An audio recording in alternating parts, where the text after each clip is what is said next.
مسلمانانو کور ته عالم کفر د دعوت تبلیغ په دروازه راتلل. په دې دروازه باندې یو څوکیدار ودرول مولانا الیاس رحمت الله علیه او ورته وویل چې د خپلې دروازې څوکیداري وکړې، خیال کوه چې په دې کفر دې لار باندې عالم کفر ته داخل نه شي. دویم د تصوف او د خانقاه په لار باندې عالم کفر دې مسلمانانو دې کور ته داخلېده. په دې دروازه باندې زموږ مشرانو مولانا اشرف علي تانوي رحمت الله علیه، مولانا امداد الله مکی رحمت الله علیه، دا لوی کبرا دی په دې دروازه څوکیداران ودرول. ورته وی د خپلې دروازې څوکیداري کوئ چې په دې دروازه درته عالم کفر را داخل نه شي.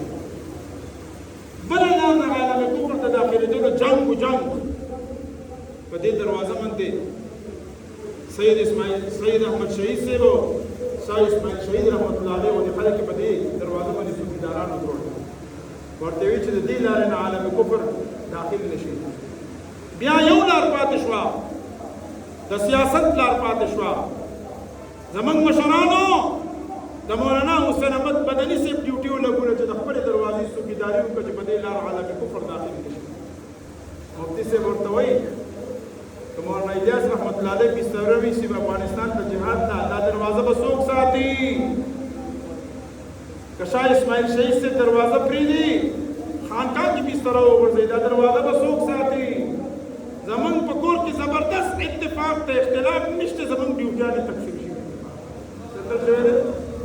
زمونږ ستاسو ډیوټیانې تقسیم شوي دي. په دې باندې پوه شوي که نه؟ او درېیم سوال، تاسو ته به خلک وایي چې نه چې مونږ ته وایي چې عمران خان مه منئ، عمران خان کافر دی، ویره مسلمان دی. تاسو خلکو ته نواز شریف مه منئ، عبدالرحمن صاحب منئ، نواز شریف کافر دی، نه مسلمان. تاسو خلکو ته زرداری مه منئ، عبدالرحمن صاحب منئ، زرداری کافر دی، نه مسلمان دی. نو چې مسلمان دی نو بیا تاسو ولې اختلاف کوئ؟ هغه هم مسلمانان دي، تاسو هم مسلمانان دي، بیا تاسو ورسره ولې اختلاف کوئ؟ هغوی روژه نیسي، تاسو هم روژه نیسئ، هغوی زکات ورکوي، تاسو هم ورکوئ، هغوی مونځ کوي، تاسو هم مونځ کوئ. او بیا وایي چې عالمي کفر او عالمي دنیا د جمعیت علما اسلام موږ سره ولې جنګ کوئ؟ موږ خو اسلام منو، اسلام هم منو، مسلمان هم منو. موږ څنګه مني؟ مسلمانان که مونځ کوي زموږ ورسره اتفاق، روژه نیسي زموږ ورسره اتفاق، زکات ورکوي زموږ ورسره اتفاق، روژه نیسي زموږ ورسره اتفاق، حج عمره کوي زموږ ورسره اتفاق. مولانا عبدالرحمن صاحب ورته وایي وی تا ته من کله ویلي دي چې زما تا سره اختلاف د مونځ اختلاف دی، د روژې اختلاف دی، د زکات اختلاف دی، د حج او د عمرې اختلاف دی. زما خو تا سره د مونځ او د زکات او د روژې اختلاف نه دی. نو عالم کفر وایي بیا تا ته څه شي اختلاف دی؟ مولانا صاحب ورته وایي مسلمانان مه دوکه کوه، زما د تا سره اختلاف دا د نظام اختلاف دی. عالم کفر وایي په دې خاوره په دې ملک کې که چېرته نظام وي نو نظام به د کمیونیزم وي، نظام به د کیپیټلیزم وي، نظام به د سوشلیزم وي. مولانا صاحب ورته وایي نه، دا خاوره د اسلام ده او دا قوم مسلمان دی. که دلته چېرته نظام وي نو نظام به د اسلام وي، بل نظام موږ نه منو. دا جنګ د مونځ جنګ دی که دا د نظام جنګ دی؟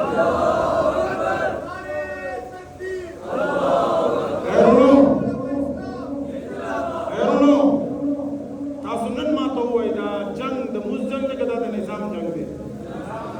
دا د روژې جنګ دی که د نظام جنګ دی؟ دا د حج جنګ دی که دا د نظام جنګ دی؟ خو عزتمندو نن عالم کفر څه وایي؟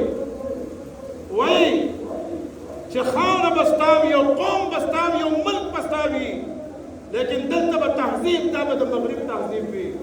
مولانا صاحب ورته وایي دا خاوره د اسلام ده او دا قوم مسلمان دی. که دلته تهذیب وي نو تهذیب به د اسلام وي، په مغربي تهذیب موږ لعنت وایو. دا جنګ د دوه تهذیبونو جنګ دی. په ځان مازغه کولاو کوي. دا جنګ د څه شي دی؟ دا مولیان چې ناست دي را مخامخ خپلې ځوانیانې خاورې ایرې کړې. دا څه دپاره خاورې ایرې کړې؟ عالم کفر وایي دلته به تهذیب په د مغرب تهذیب وي، بربنډ تهذیب. دا وایي نه، دلته که تهذیب وي نو تهذیب به د چا وي؟ د اسلام. او اسلامي تهذیب څه شی دی؟ اسلامي تهذیب څه شی دی؟ د نبي علیه السلام سنت. څه شی؟ زموږ د دوی جنګ څه دی؟ دی وایي لوړه خویندې د پرده نه کوي، موږ په پرده کې به اوسېږي. دی وایي مولا منم خو چې ګیرې نه وي. دغه مفتي وهاب صاحب زه امام منم خو پټکې به نه چې ګیره به نه او دی په حیثیت د مفتي هم منم. او دا لباس په کوڅه یو پینټ شرټ په اچوي. تاسو ته داسې مفتي وهاب صاحب منظور دی چې پټکې به نه ګیره به نه په پینټ شرټ کې ټای سره به ولاړ وي؟ دا ته منظور دی؟ نه. مفتي وهاب صاحب ورته وایي چې مفتي به منې خو داسې مفتي چې په سر یې د نبي علیه السلام پګړۍ وي، په مخ یې د نبي علیه السلام ګیره وي، په بدن یې د نبي علیه السلام لباس وي. موږ داسې مفتي غواړو. ته چې کوم مفتي غواړې دا مفتي موږ ته منظوره نه دی. نو دا جنګ د څه شی دی؟ د دوو تهذیبونو جنګ دی. نو ما ته په تیزه ووایي دا نن چې کوم جنګ دی نو دا د مونځ جنګ دی که د دوو نظامونو جنګ دی؟ د تحصیل بحرین بهادرو ملګرو لږ په تیزه ووایي د دوو نظامونو په جنګ کې د کوم نظام سره ولاړ یې؟ د دوو نظامونو په جنګ کې د کوم نظام سره ولاړ یې؟ او د دغه نظام دپاره کوم قیادت سره ولاړ یې؟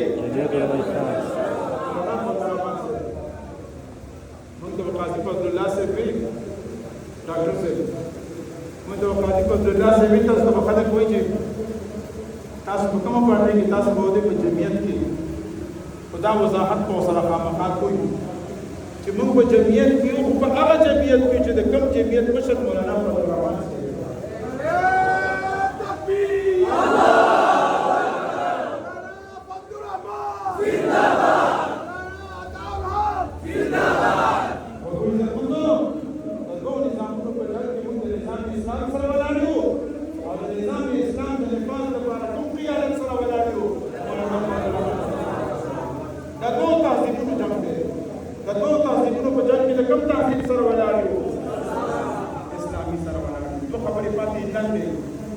نن د ټول عالم کفر په خېټه کې درد دی. او څه وایي؟ وایي د پاکستان اقتدار کو څوک غواړي موږ وله ټول ټوله ورکوو. خو د پاکستان د 27,000 مدارسو چې کوم جال بچاو دی دا راغونډ کوي، دا ختم کوي.